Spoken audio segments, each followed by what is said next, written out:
Sebelum kita bahas lebih lanjut, kita lihat dulu sejarah Honda Jazz yang ternyata punya sepak terjang yang cukup panjang di Indonesia. Generasi pertama Honda Jazz diawali pada tahun 2003, itu memiliki kode bodi GD3. Kala itu langsung menarik perhatian karena modelnya yang sporty dan desain yang terlihat timeless sampai sekarang. Keunikannya, pada masa GD3 adalah sering hilangnya logo titik pada huruf J karena dianggap berharga layaknya emas dan juga berlian, padahal itu cuma hoax. Honda Jazz untuk pasar Indonesia di generasi pertama ini masih menggunakan mesin 4 silinder SHC berkapasitas 1500 cc, dan ini teknologinya masih IDSI atau Intelligent Dual Sequential Ignition.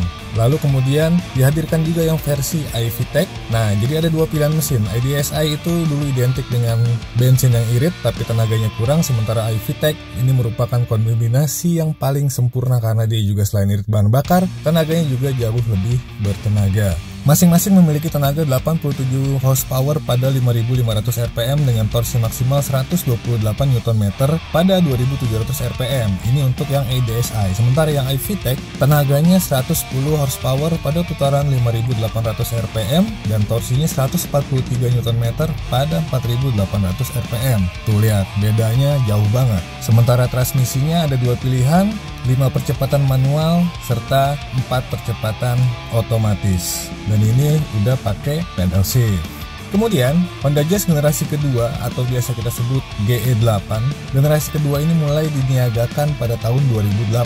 Pada generasi ini bisa dibilang populasinya sangat banyak di Indonesia karena merupakan model Honda Jazz yang paling populer. Perubahannya juga cukup signifikan ketimbang GD3. Dimensinya juga membesar sekitar 70 mm dan wheelbase-nya lebih panjang. Semasa penjualannya GE8 telah mendapat beberapa kali facelift, tapi hanya sebatas ubahan minor pada wajahnya yang dibuat makin sporty. Mesin Honda Jazz GE8 tetap mengandalkan 4 silinder SHC berkapasitas 1500 cc tapi cuma dengan teknologi iVTEC, sementara yang IDSI dihilangkan.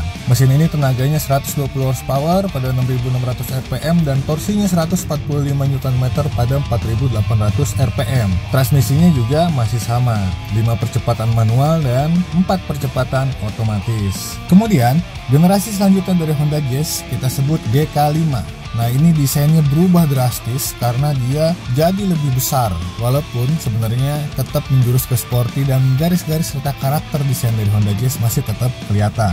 Mesinnya menggunakan kapasitas yang sama 1500 cc, tapi ini udah merupakan pengembangan mesin terbaru karena hadir dengan kode mesin L15Z1 yang juga digunakan pada Mobilio dan BRV. Tenaganya 120 horsepower dan torsinya 145 Nm yang merupakan terbesar di kelasnya. Juga pada generasi ini sudah ditawarkan gak hanya transmisi manual 5 percepatan tapi juga CVT dan menghilangkan transmisi otomatis versi sebelumnya.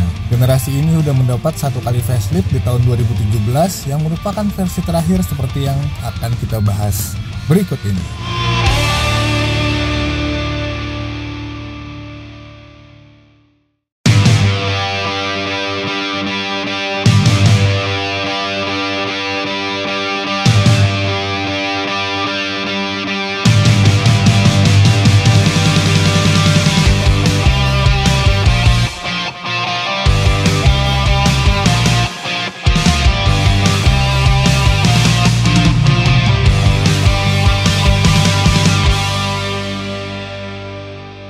Yo, assalamualaikum, salam sejahtera buat kita semua. Selamat datang di channel Lizon ID. Ini adalah Honda Jazz, all new Jazz tahun 2017.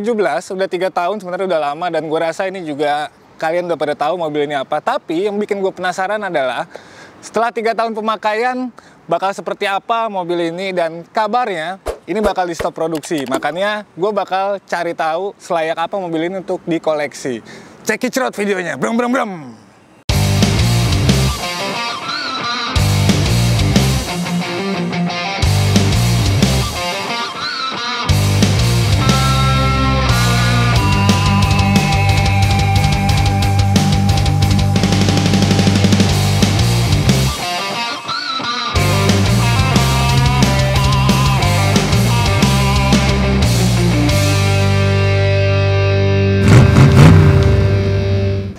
Secara tampilan tuh memang mobil udah keren banget sih, sebenarnya nggak perlu lo modif macem-macem juga dia udah cakep. Dan ini yang versi facelift paling terakhirnya tuh dia mungkin dari lampu ini masih sama ya, udah LED, Di sini DRL-nya juga LED, lampu sennya tapi masih bohlam dan fog lamp masih bohlam.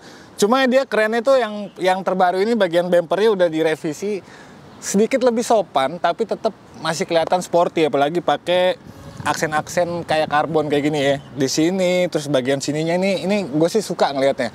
Sementara di bagian sampingnya, nah bagian sampingnya juga dia sebenarnya masih sama-sama aja ya. Dan ini yang tipe RS warna ini tuh dia atasnya black top, terus spionnya juga warna hitam. Dan yang jadi ciri khas Jazz dari generasi pertama adalah pilar A-nya nih yang gede banget di sini ya. Jadi dia sebenarnya konsepnya mini MPV, tapi dibikin seperti hatchback. Dia pakai pelek 16 inci, yang peleknya gue nggak suka karena kurang sporty, nggak seperti Honda Jazz yang udah dimodif. Makanya memang bagusnya diganti kali ya peleknya biar lebih lebar dan lebih CDM kali. Kalau ini dual tone biasa banget menurut gue, jari-jari kayak gini.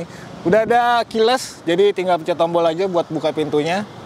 Dan di sini pilarnya juga dihitemin, di sini juga dihitemin, jadi sampai belakang kelihatan hitam semua. Spoilernya kelihatan dari samping gede, dan makanya kita lihat belakangnya.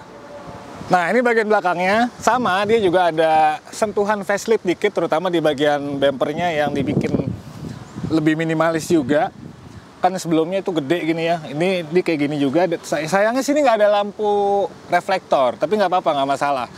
Nah ini gue suka bagian diffusernya yang juga pakai aksen karbon. Di sini ada titik sensor parkir. Yang nggak gue suka dari bagian belakangnya adalah nih, yang bisa buat ngaca krom-kromannya. Bagusnya ini dibikin piano black sekalian atau agak-agak aksen smoke, agak gelap gitu. Jadi lebih sportinya dapat. Spoilernya udah keren, gede, ada high stop lamp-nya juga, ada defogger, dan yang pasti logo RS juga iVTEC. Nah ini ruang kabin dari Honda Jazz. Buat kalian yang belum pernah naik Honda Jazz mungkin bisa gue jelasin sedikit ya. Jadi gini, pertama desain dashboardnya gue suka karena dia driver oriented, agak serong ke sini ya. Yang gak gue suka adalah materialnya men. Ini sama kayak Honda Brio Satya, terutama di bagian plastik-plastik di sini ya. Di sini nih di door trim ini kelihatan murah banget nih. Sebenarnya sayang banget ya di bagian sini. Tapi dia dilembutin gitu ya sama ini yang ada empuk-empuknya cuma di bagian sini doang walaupun jahitannya palsu, tapi setidaknya ini materialnya empuk. Udah di sini doang nih ya, di sini sampai di sini. Nah, sandaran tangan yang di door trim pun sebenarnya ini plastik biasa, sayang banget. Padahal kalau pakai bahan yang sama kayak sini bakal lebih nyaman ya. Beginilah. Nah, terus setirnya dia udah kulit, digenggamnya juga enak dan ada jahitan merah bikin kelihatan lebih sporty. Tombol-tombolnya juga banyak, termasuk cruise control dan juga pedal shift yang bikin dia jadi lebih sporty. Dan dia udah bisa teleskopik juga tilt. Jadi sebenarnya buat ergonomis itu nggak ada masalah. Walaupun pengaturan kursinya masih manual, belum elektrik. Tapi ini enak sih, didudukinnya enak banget. Dia belum kulit, cuma ada aksen-aksen merah juga yang bikin jadi lebih atraktif sih ya. Joknya oke lah, maksud gua nggak polos-polos banget. Udah gitu juga di bagian tengahnya ini monitornya juga cukup gede, layar sentuhnya keren, dan di bawahnya panel AC-nya juga gue suka karena nggak ada tombol fisiknya kayak gini.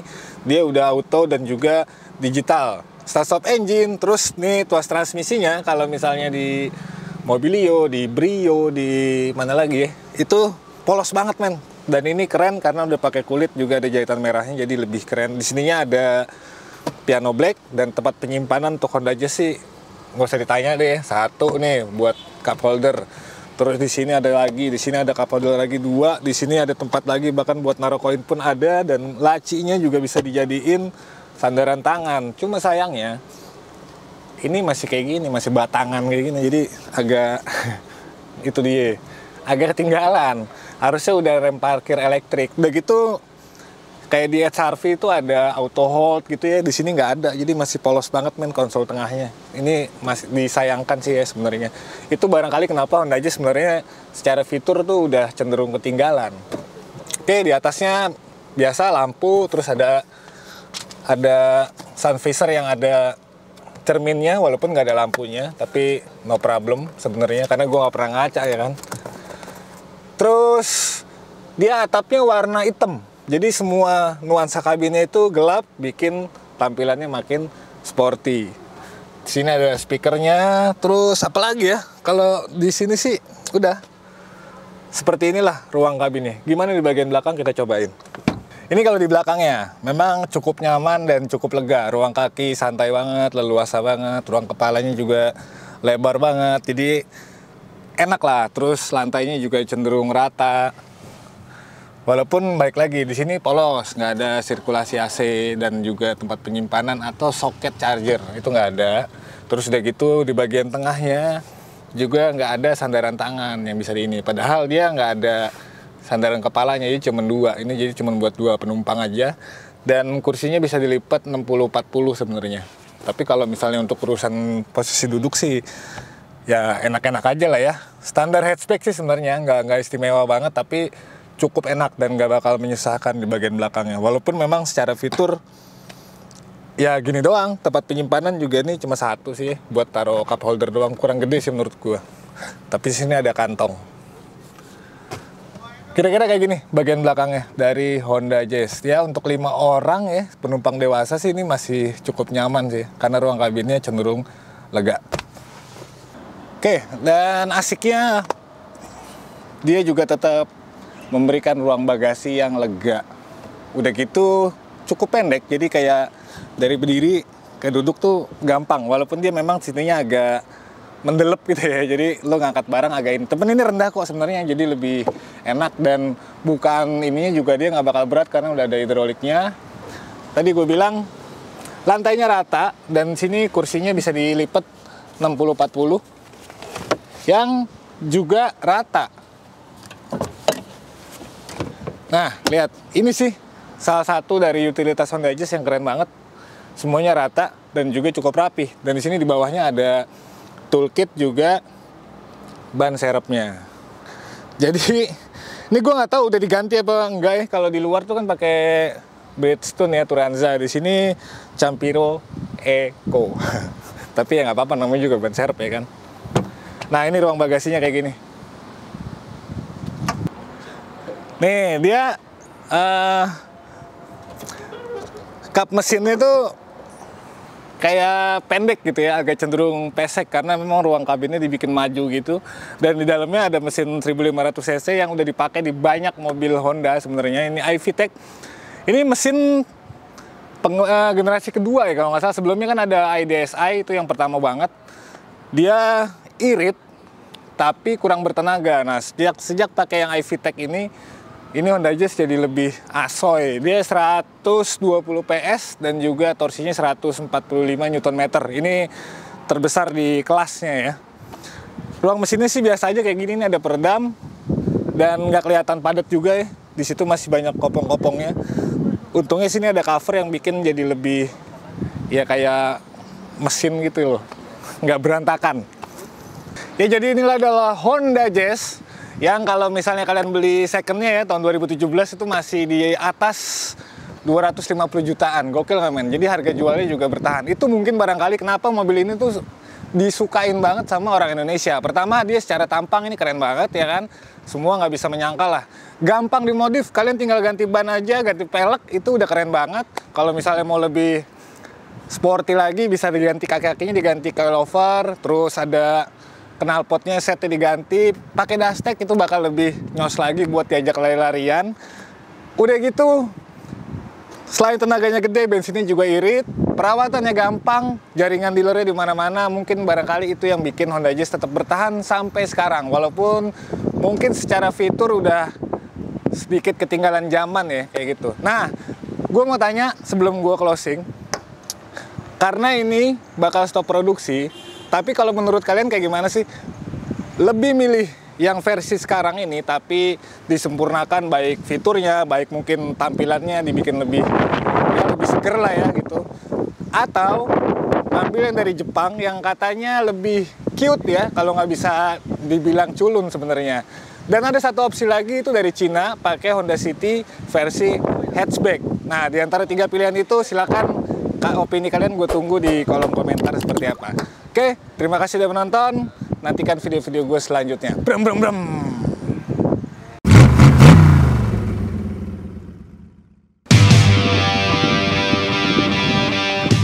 Assalamualaikum, salam sejahtera buat kita semua. Selamat datang di channel Yuzon ID.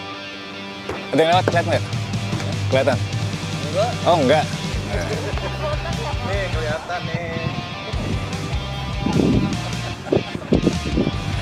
3.